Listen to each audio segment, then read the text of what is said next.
Hey guys, welcome back. Today we got a very special guest, Mr. Scott Heston from Heston's Gladiator Academy. A lot of you guys know him. A lot of the fights that are put on here in town are by him.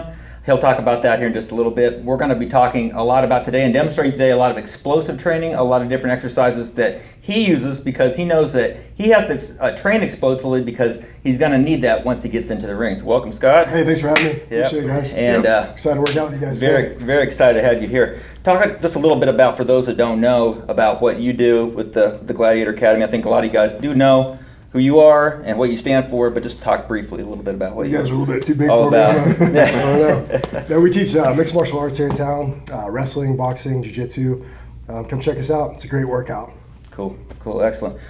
Guys, get ready. We're going to give you a lot of different exercises today. The three of us are going to be demonstrating these. So guys, get ready. Hopefully you learned something from this. We're going to have some fun.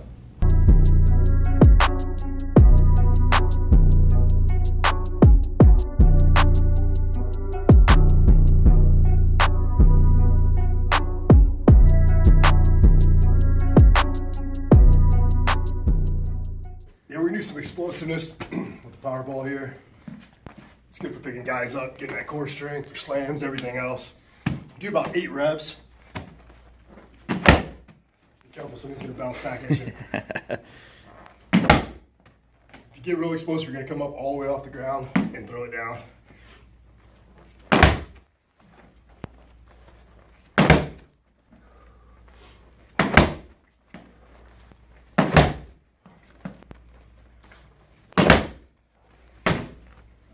Nice, excellent. All right, so another really great way to be explosive is, of course, the Bulgarian split squat, but we're going to do it and apply a metric move. So you're going to have the 1 foot down, just like you're doing a regular Bulgarian split squat. You're down, you're up, you're exploding. Want to get really ambitious, you can start adding weight to it. For a small person. Yeah.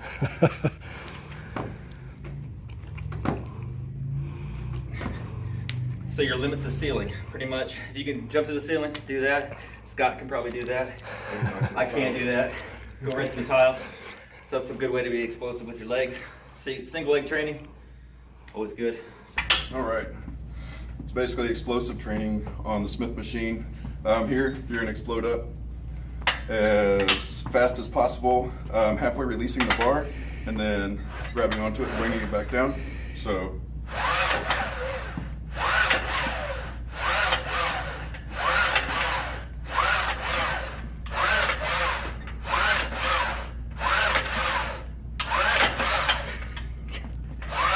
Just halfway releasing it, not throwing it all the way up in the air, so you get that real big explosiveness at the top, so you're not pushing really slow like you would if you were bodybuilding or powerlifting.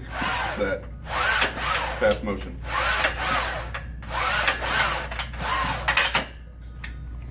Very cool. That would increase your punch power. Of course, if you have your hands in closer, that would actually help with better punch power than having them wide. So, like as far as fighting and getting those close grip, that was the main bench that they did for their power with their punches. Right. Because when you're fighting, you're going to be coming in like this more. Yeah, right. You're not going to be coming There's out never real too many wide. right crosses unless you're like out in the pattern and you're like coming out around someone's face. So. Right. Use it on the ground as well, I'm sure.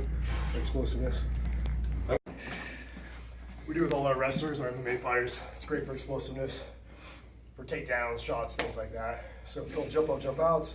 You're gonna come all the way, you're gonna rest on your ankles, you're gonna come up all the way off the ground without using your hands. And then you're gonna jump out as far as you can. Land on your feet, reset.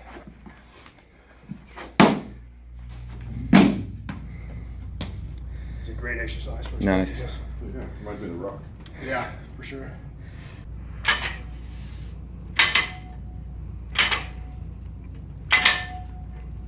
Single arm.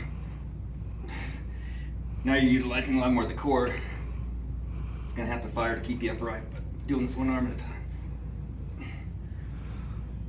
a time. Again, being explosive.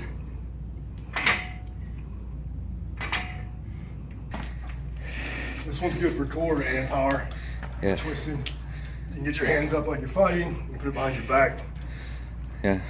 So you're having to prevent that rotation too, because this want to pull you back, so you're having to fight that, so you're trying to control it on the way back. Control it Eccentrically, yeah. on the way back and forward. Imagine how that would help you trying to fight somebody off you that's trying to grab you or. Absolutely. I'll notice a lot more power in my punches too. The guys will notice it too when we're sparring. When I do lots of reps on these when I'm getting ready for a fight. Yeah.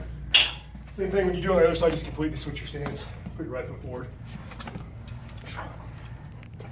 Reps of 8. Scott's coming right at you here.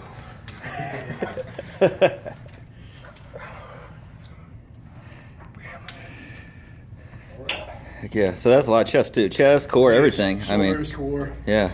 a little bit of back, a little bit of hip rotation. Yeah. So the carryover for something like this is huge. It is. Where you're getting into the ring. So For sure. I mean, this can be used even if you're not a fighter. This is going to be actually real life application. Daily, you're going to function better just by utilizing that core. Sure. On here, there's a lot of different ways to do pull-ups. You can do actual pull-ups or chins. Either way is good for pulling, for grips for jiu-jitsu, grappling, MMA. We usually do about 4 to 5 sets of 10. If you got a kip, that's no problem. Again, we're working on explosiveness. So we'll go ahead and do with the chins, with the grip's facing this way. We'll bust out 10 real quick.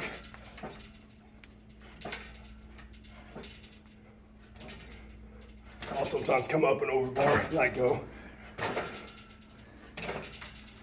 I like to go down all the way on that last one. Yeah. Hold it and then come up slow. Draw on those muscle fibers. Absolutely. Yep. I thought A he little was time done. under I thought he was tension. done. Yeah, making that a plyometric move because your hands were leaving the bar every time then, right? Absolutely. Just slightly. Yeah. I'll usually change up the grip. Sometimes we'll come over here, get the close grip, or alternate. Guys that do jiu-jitsu, you can actually bring your gi, fold it up over, get that grip on the gi, and work on pulling it in. That's a good move for you. All right, so we talk about making sure that once you slow something down, under control, you want to make sure that you speed it up. So we're going to take the 35s here. And we're going to try to be explosive, but obviously the heavier weight you go, the more it's going to actually take time to control it. And it's not going to go up as quickly as if the weight was a little bit lighter.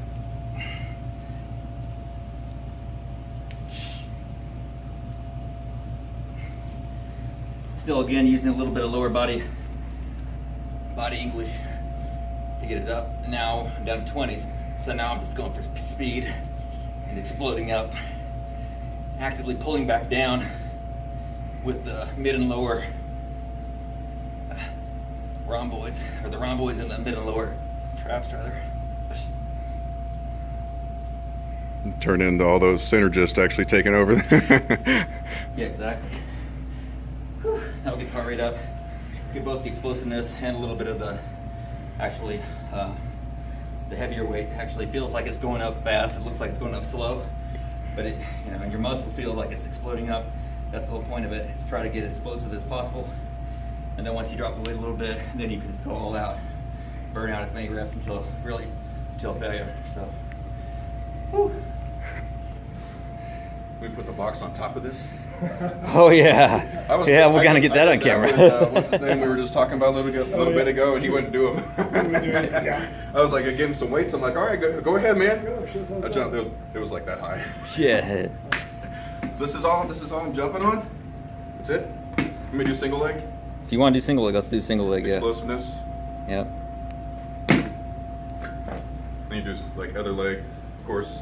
Single leg helps for single leg strength and explosiveness. You get maybe a little bit of stability out of that with your when you land, but really it's just for single leg strength and stability. So It's perfect for flying geese in our world. and you can tell I have hops. I was a skateboarder for 10 years. So yep. But That's like basically about 18 inches? Is that yeah, 18 inch bench? about 18. Yeah. Just driving through that one foot. Really, you want to keep the pressure through the ball of your foot. There's no way you're going to jump through the heel. So you can start with the flat foot, but basically your spring comes through the front of the foot. And then you're landing, of course, flat foot or through the base of your toes. So that'd be good for single leg strength and explosiveness. Just as far as your legs, maybe a good finisher for a leg day to kind of help with the connective tissue and the explosiveness at the end of your workout after you've already pumped up your legs. But great move. All right, so this is good for posterior chain. Everything on the backside, the glutes.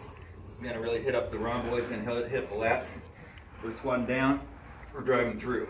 We're squeezing our shoulder blades together, down, driving through.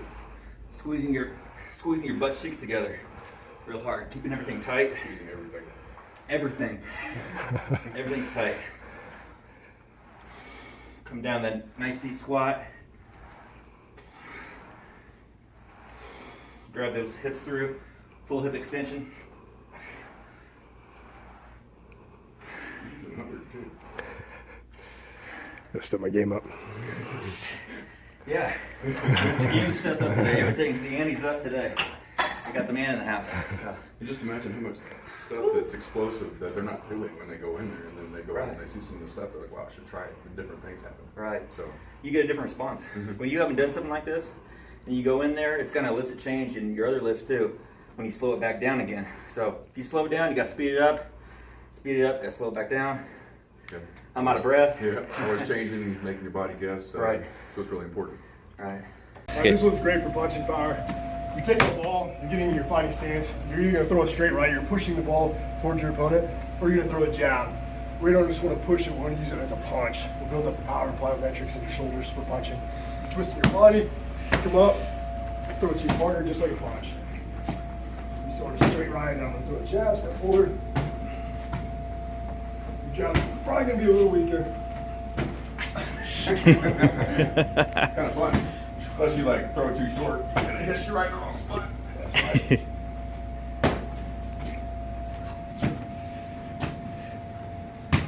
Okay, another one I'll do for mixed martial arts wrestling is a hammer curl.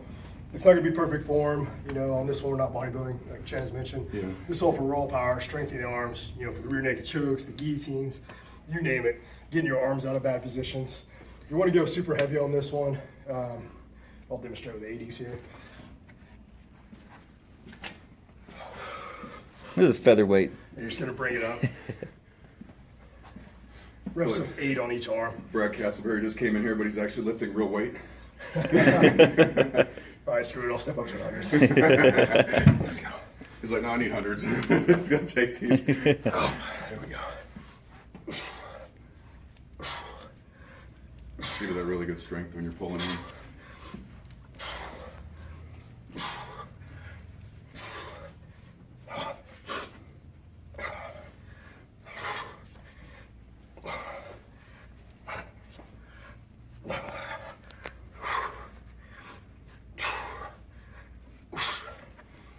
Just drop them wherever. Yeah, so by no means is this like a strict arm curl. This Not at is all. this is a power movement here. Raw power. And Good you're luck using- getting arm bar after that. Right. Put those arms up.